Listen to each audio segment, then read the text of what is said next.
Well, good morning, everybody. Good to see you this morning. My name is Joe Wilson. I'm one of the pastors here at Community Christian Church. Glad you're here.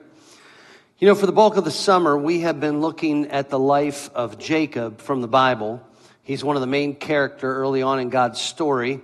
And we've been looking at the amazing love and grace of God as God interacted over the lifetime of just this very flawed guy. For a long time, Jacob's life was just him running. He was running away from people, he was running away from his problems, and he was running away from God. But ultimately, God pinned him down and made a promise to Jacob. God made a promise that he was going to make Jacob into a great nation, and he even gave him a new name, Israel. And when we last checked on his story, Jacob had finally submitted himself to God. He'd left this place called Shechem. He'd gone to a place called Bethel that God had been telling him to go to. Now, from that point on in Jacob's story, he didn't get everything right, but there was a change in him. He did take a submissive posture to the Lord, and that's a good thing. Jacob fundamentally changed. Now, today we're going to fast forward to the end of Jacob's story, which is quite a few years down the road, about 30 years from the time that Jacob returned to Bethel to build that altar to God. And a lot has happened during that time. Jacob ultimately made it full circle. He returned to the land of his father and his grandfather, a place called Hebron. And Jacob and his brother Esau kept the peace that they had made years earlier. The Bible tells us that together they buried their parents. And during that time, all of Jacob's sons were growing up. His last son, Benjamin, was born near Bethlehem, and Jacob's wife, Rachel, died during his delivery. And now it's Jacob and Leah who are raising the children. Now, these are the 12 sons of Jacob: Reuben, Simeon, Levi, Judah, Dan, Naphtali, Gad, Asher, Issachar, Zebulun, Joseph, and Benjamin. Now, the Bible tells us that he also had several daughters, though we're less familiar with their stories. But it's here as a parent where we find some deeply seated flaws in Jacob's character, maybe some wounds from his own childhood that play out. Jacob fell into a trap that a lot of parents have fallen into before. He played favorites with his children. Now, his father Isaac had a favorite, and he wasn't it. It was his brother Esau. And you'd think that would perhaps, that kind of pain from the past would have kept him from repeating the same mistake, but it didn't do that. Jacob's favorite son was his 11th son, Joseph. Now, I want to talk about Joseph here for a minute because Joseph has a really remarkable story of his own. And the end of Jacob's story plays out under the banner of Joseph's story. So I want to give you kind of the Cliff's Notes version of this. Joseph was the 11th born son, but he was the firstborn from Jacob's first love, Rachel. And that's why he was Jacob's favorite. His father treated him differently than he treated the other children. He gave him a special coat that was filled with lots of color. And in those days, colorful clothing was expensive. It was hard to come by. So while all the other boys got their clothes from Walmart, Joseph got his delivered from Joseph A. Bank. Now, this kind of favoritism did not play out well. Early on, Joseph milked it for everything it was worth. He was immature about it. He wore his special colored coat everywhere that he went. And he kind of rubbed his favorite status in his brothers' faces. And Joseph made an enemy out of his brothers, which probably sounds a little familiar because his father did the same thing. When he was young, Joseph had this kind of goody-goody air about him. When all the brothers were out tending sheep and they got a little sidetracked, Joseph would bring back a bad report to his father about them. Joseph was the family snitch, and his brothers hated him all the more. One day, Jacob sent Joseph out to check up on his brothers. So Joseph traveled from way down in the south in Hebron where they lived up to the fields near Shechem where the brothers were supposed to be tending their sheep. You might remember that Jacob owned land up in Shechem. But when Joseph got there, he's kind of wandering around in the fields, and his brothers are nowhere to be found. Instead, he finds his brothers about 15 miles north in a place called Dothan. Now, why in the world are they up in Dothan? Well, Dothan is where the action was. All the foreign trade routes came through Dothan. You could find everything you wanted in Dothan. The women were in Dothan. So the brothers basically head to Vegas for the weekend, and Joseph catches them up there. Now, while the brothers were camped outside of Dothan, they saw Joseph coming. His bright-colored coat gave him away from a long distance, and it just reminded them all of how much they hated him. They knew this meant that Joseph was going to be bringing back another bad report to their father, and they were just sick of it. Now, the Bible doesn't say who verbalized it first, but somebody blurted out, "We should just kill him." And for a moment, it looked like that's what they were going to do. At first, they threw him into a dry well, and they debated the matter. What are we going to do with him? But eventually, they decided to sell him to a passing caravan as a slave. And they stripped that fancy coat off of Joseph, and they ripped it up, and they soaked it in animal's blood. And then they told their father that his son Joseph had been killed by a wild animal.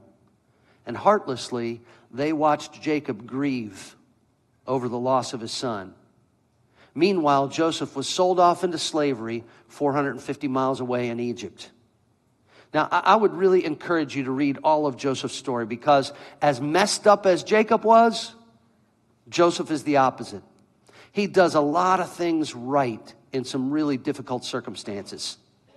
But here's how we see God work. 22 years pass. Joseph was 17 when he was sold into slavery. He's 39 years old, and a famine stretches across the whole land. Jacob and his other sons are up in Canaan, and they're starving. And word comes out to them that there's food available in Egypt. So Jacob sent the boys down to Egypt to get food. And when they got there, lo and behold, who is in charge of the food distribution program but Joseph? Over time, God had prospered Joseph in Egypt. And his brothers come to Egypt for food, and they don't recognize him. I mean, it's really crazy. And through this strange set of events, the family gets reunited. And Jacob and the whole clan, they relocate down to Egypt. God just weaves this beautiful story together. Joseph saves the whole family. I mean, seriously, you got to read through this sometime. It's the last 14 chapters of the book of Genesis. But here's where we come to the end of Jacob's story in Egypt. Jacob gets reunited with his son Joseph, and he lives another 17 years in Egypt. So we're going to pick this up in Genesis chapter 48.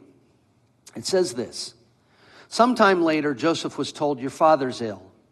So he took his two sons, Manasseh and Ephraim, along with him.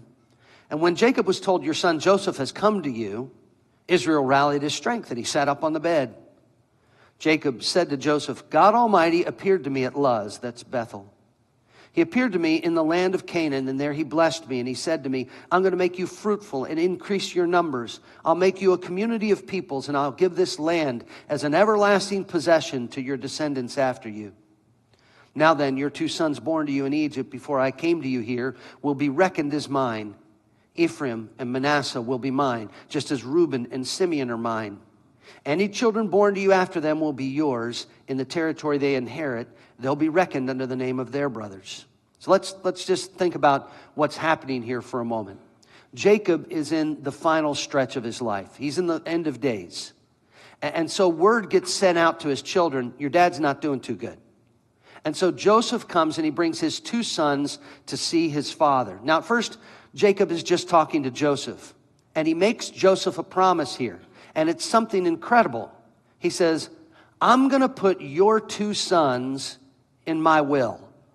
They are going to be considered to me the same as my two firstborn, Reuben and Simeon. And I'm going to give them a blessing as if they were my own sons." Now this is interesting, because Jacob's whole story starts with a blessing, and it ends with a blessing. It starts with him being obsessed about getting the blessing from his father. When he's a young man, he's covetous. He's even greedy about getting it. But here in the end, it's about a generosity of blessing. He says, "I'm going to include two boys in my will that nobody would think that I am going to include." And he does that. He gives Joseph's two sons full status as his sons.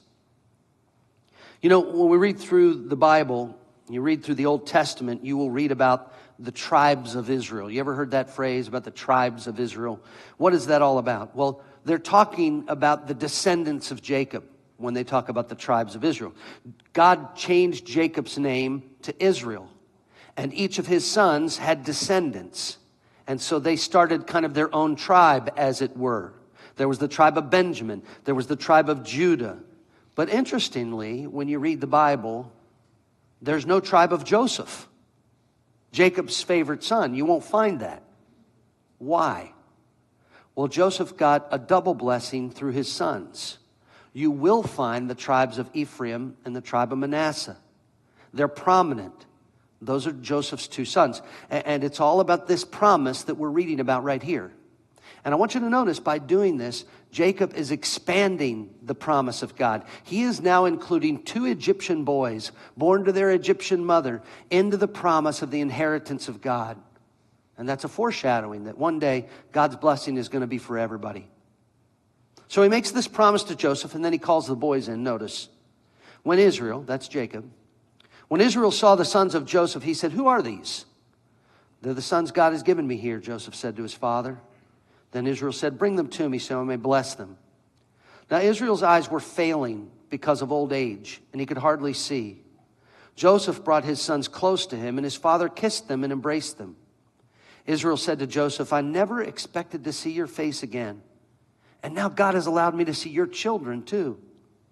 And then Joseph removed them from Israel's knees, and he bowed down with his face to the ground. And Joseph took both of them, Ephraim on his right towards Israel's left hand, and Manasseh on his left towards Israel's right hand, and he brought them close to him. But Israel reached out his right hand and put it on Ephraim's head, though he was the younger, and crossing his arms, he put his left hand on Manasseh's head, even though Manasseh was the firstborn. So let's pause here.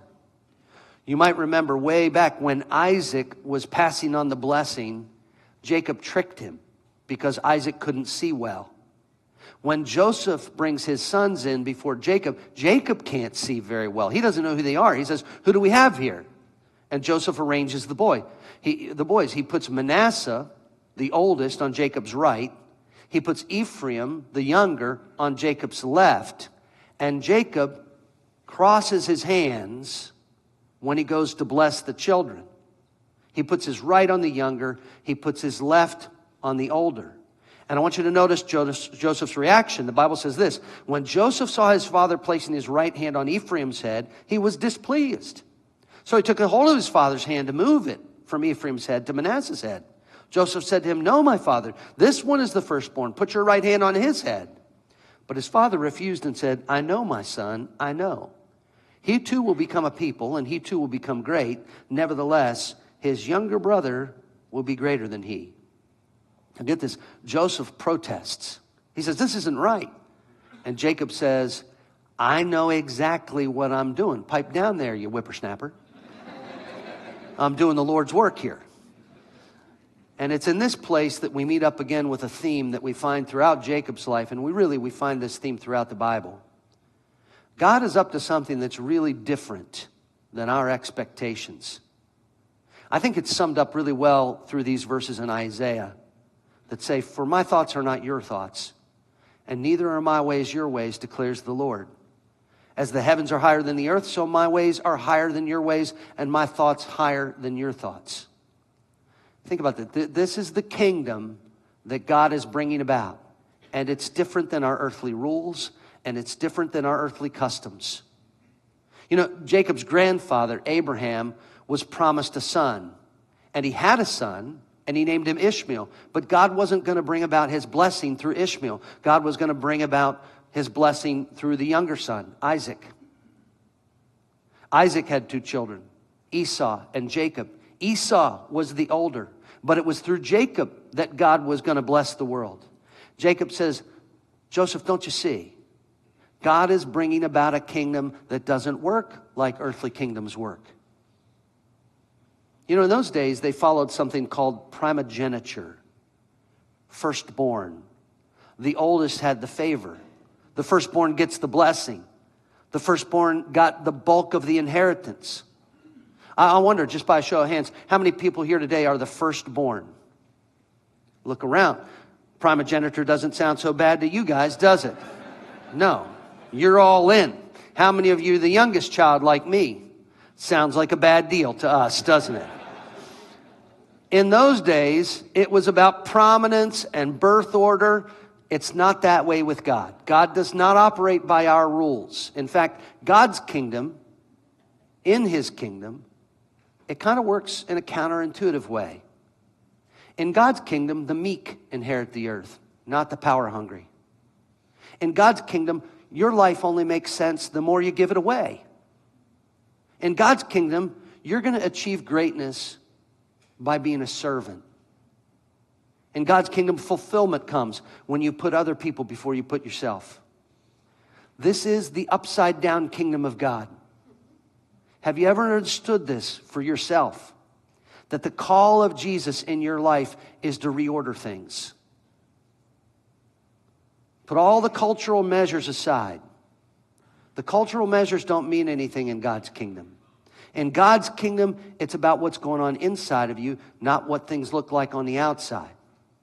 God's kingdom changes our definition of greatness and success. Jacob says, no, Joseph, I've got this right. This is what God is up to. And so Jacob blessed Joseph and his sons. And I want you to see the prayer. The Bible records this prayer for us. It says, then he blessed Joseph and he said, may the God before whom my fathers Abraham and Isaac walked faithfully, the God who has been my shepherd all my life to this day, the angel who has delivered me from all harm, may he bless these boys.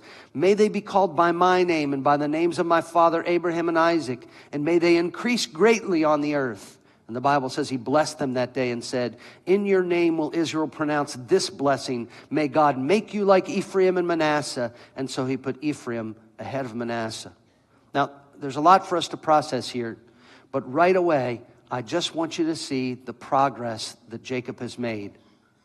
He is not the schemer anymore. He's different.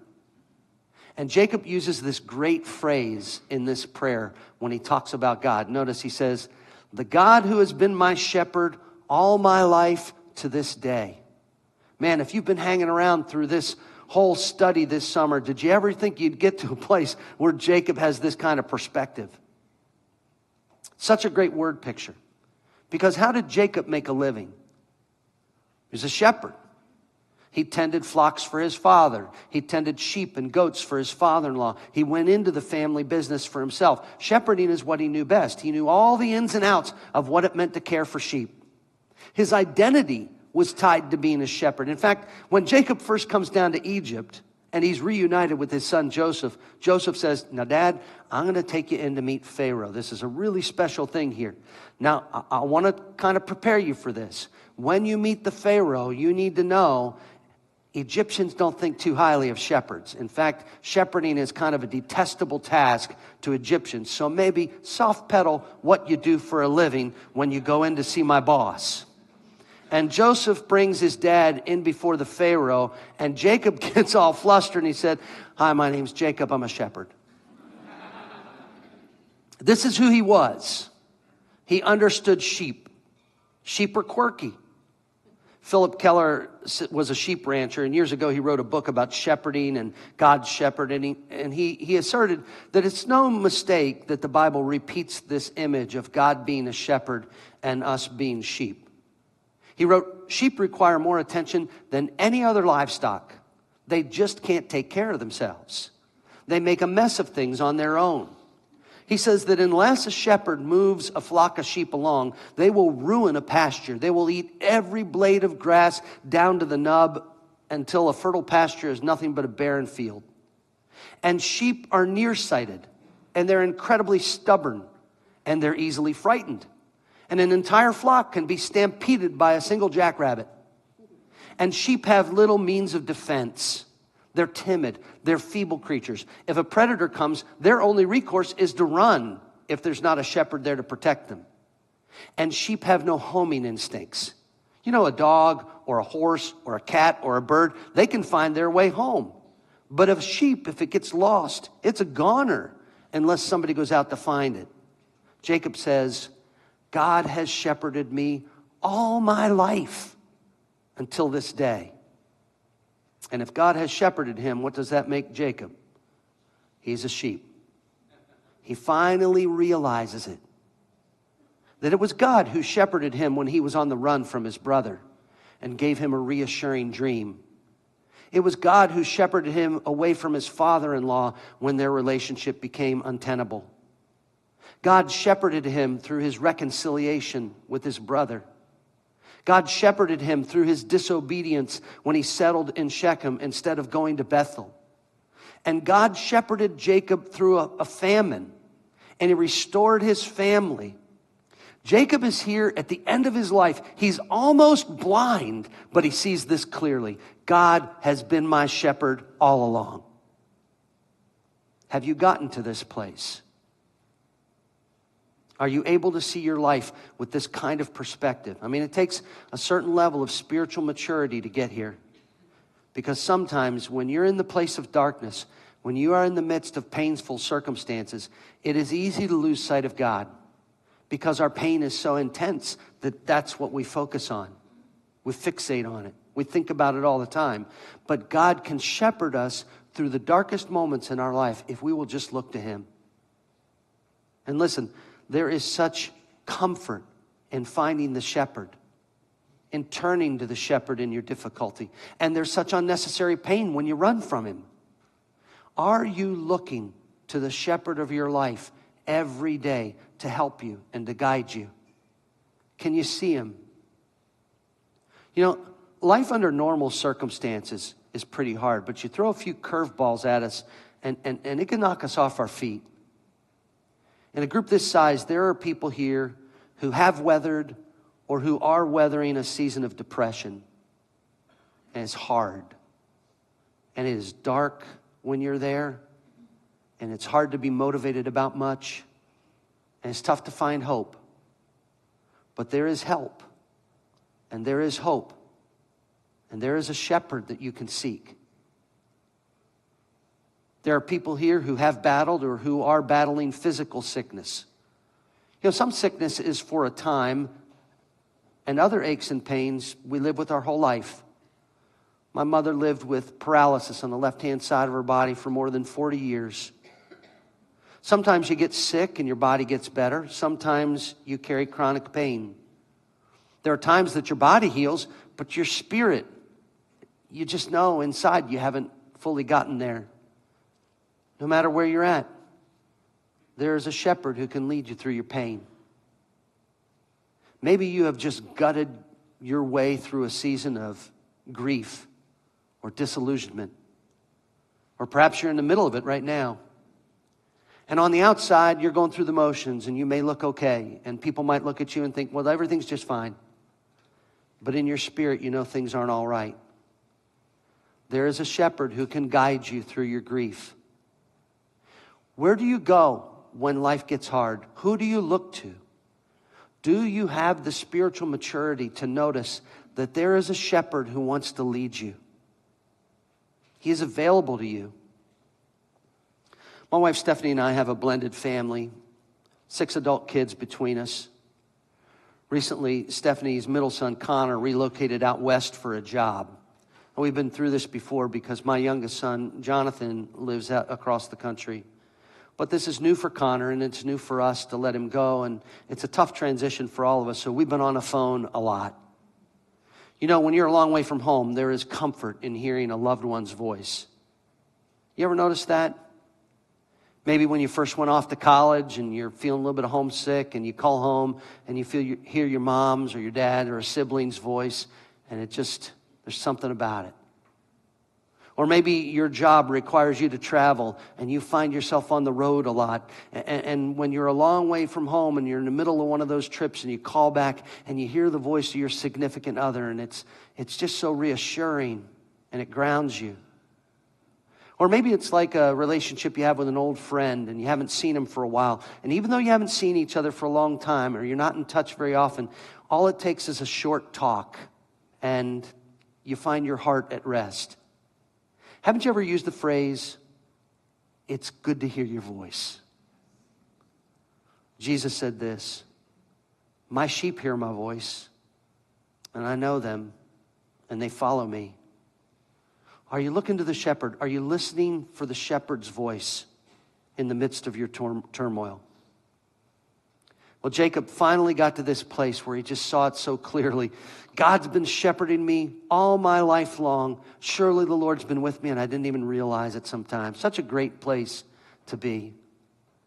Now, the next chapter in the Bible, Genesis chapter 49, records the death of Jacob. Just before he died, he told his sons, when I die, I want you to take me back to the land of promise. I want you to bury me in the family tomb next to my grandfather and his wife, Abraham and Sarah, and next to my mom and dad, Isaac and Rebekah, and next to my wife, Leah. And when Jacob died, the Bible says that all of Egypt mourned for him for 2 months. And then all the brothers and all of Pharaoh's officials and a contingency of horses and chariots, they made a funeral procession and they took Jacob back to Canaan 450 miles. You think you've been in a long funeral procession before? These guys were running red lights for 23 days. I mean, just right on along.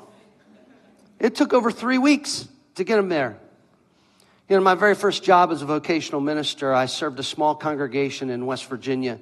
And out there, the tradition was that the minister would lead the funeral procession, would go out before the hearse and lead to the cemetery. Now, in my mind, that meant I was the pace car. So I would get out in front in my very classy 1985 Plymouth Colt. And more than once, they had to slow me down. You lost grandma on the third turn, okay? Slow it down next time. There was no hurry in Jacob's funeral procession. It was a long journey back to Canaan. And they did bury Jacob in that cave that his grandfather Abraham had bought so many years before in the land that God promised. Now, we're going to take one more week and try to put this whole study of Jacob in perspective. But let's just think about today for a minute. What do we learn here today? We learn that God is such a good and gentle shepherd. He doesn't force himself on us. We have a part to play in all of this.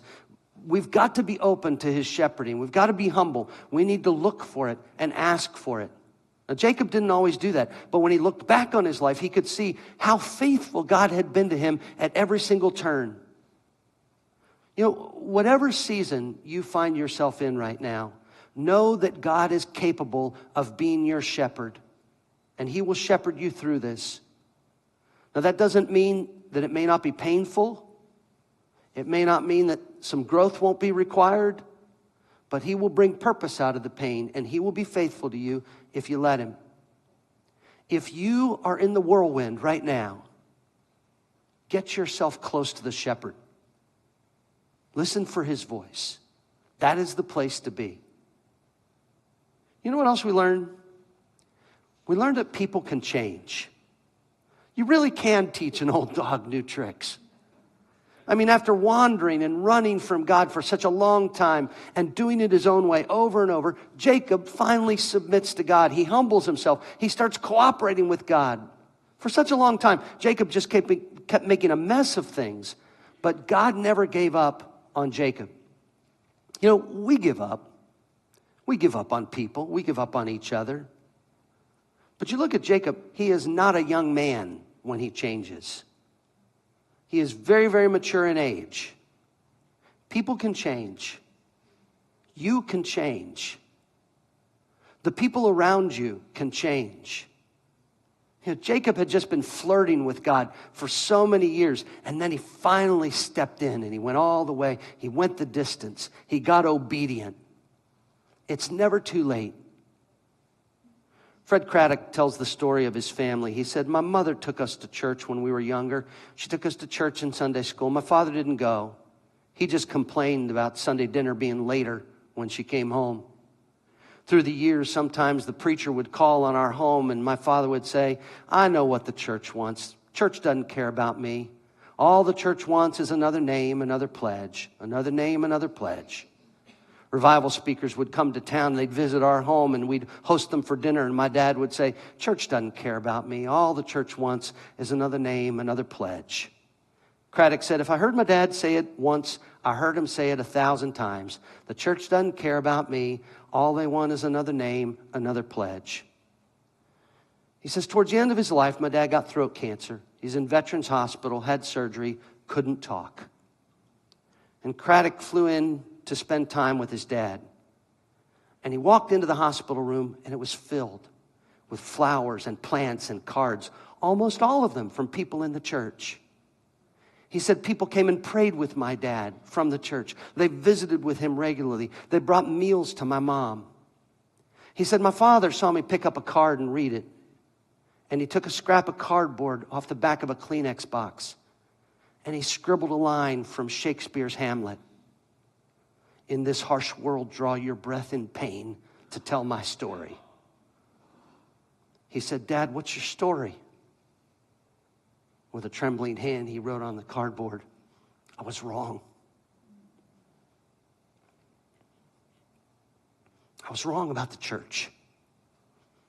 And he said, I got to talk with my dad about Jesus before he died. People can change. Don't give up on them. That person you've been praying for, you keep praying for him. You can change. Don't give up on yourself. God is faithful. One last thing, great lesson here, that God's kingdom isn't like earthly kingdoms.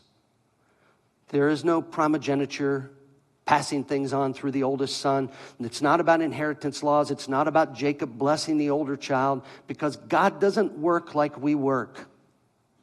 Sometimes his wisdom and his work is counterintuitive to us, because God's kingdom is not of this world. His kingdom is one where strength is found in vulnerability, where power is found in humility. It's not about striving and conniving. It's about submission. His kingdom is one where the king lays down his life for the subjects, where the perfect one dies for the innocent, or for the guilty ones. And in so doing, he makes a way for everybody to have fellowship with God. This is the illustration of Jesus and the cross. This is what is accomplished for us by Jesus. We take time every week to remember this. We thank God that our salvation isn't based on our worthiness. Our salvation isn't based on birth order or anything else. It is based on what Jesus did for us on the cross. So we take a little bit of unleavened bread and a little bit of juice, and these remind us of the cost of salvation.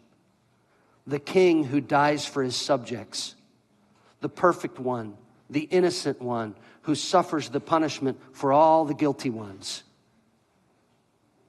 If you didn't pick up a communion packet on your way in, you can get one in the back of the room. Let's take communion together now.